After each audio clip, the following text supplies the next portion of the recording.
can you do for us today? Please stop wasting our time. Yes, sir. Why? What can you do for us today? Maybe give a great reflection of the match tonight. Okay. You have 5 minutes to impress us and give your analysis of the game. Introduce yourself and please simulate the broadcast.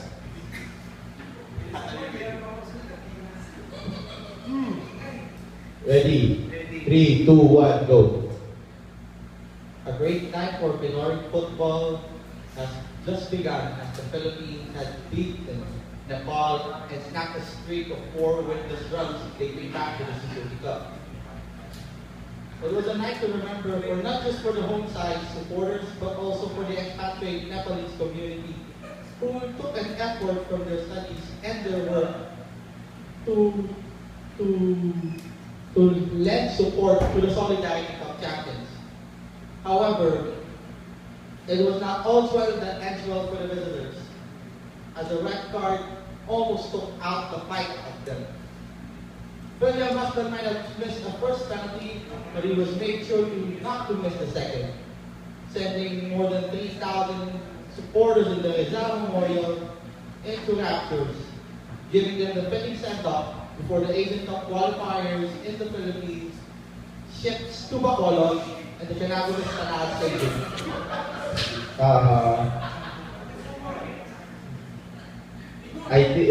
Is that the story you did for Dug Out That Feelings or your spiel?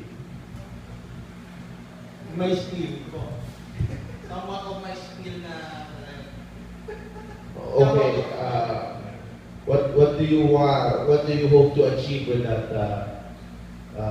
Do you want to commentate the next game? Are you interested? Yes, I am interested, but I believe that I might take a little lessons in gradual process of learning how to commentate the games. Transitioning from being maybe a partner in the street leagues to the village leagues might help, but that was not the kind of commentary that might be efficient even on radio. So sakali ka na natuto? Yes. Simulation ng goal nung nakatuloy Muntik na mangyari yung sinasabi mo 15th minute goal. So, you've seen the goal of William Husband. Did you also see the penalty save? Yes. How can you describe the penalty? Commentating the penalty. Pati nga video ba? Bigyan mo nga ng video to, Iko! Iko, bigyan mo ng video! Ang highlights! Ipa-commentate natin yung highlights. 68,000 views. Wow! 68,000. Tapos ka na ba sa story mo, Kevin? Wait lang, patapusin mo. Tapos ka sa akin, ba't di mo na ipasa yan, ha? Tapos ka sa akin. Mike, alas 11 yung birthday mo. Kaya nga, tapusin mo. Naghihintay pa kami, wait lang.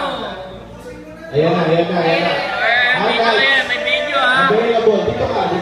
Dito ka. Samahan mo! Samahan mo! Ito ako!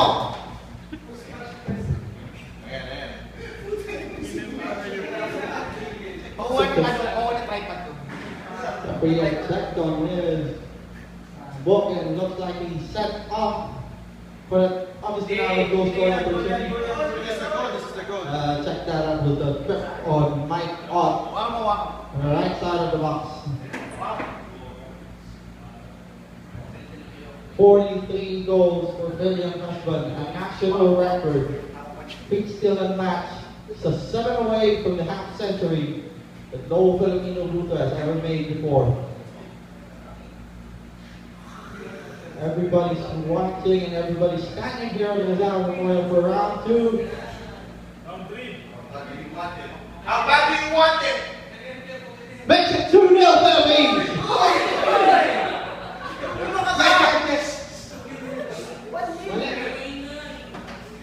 Everybody's checked out. Cut right now. 43 goals. Make that 44 for William Husband. It's 1-0 Philippines.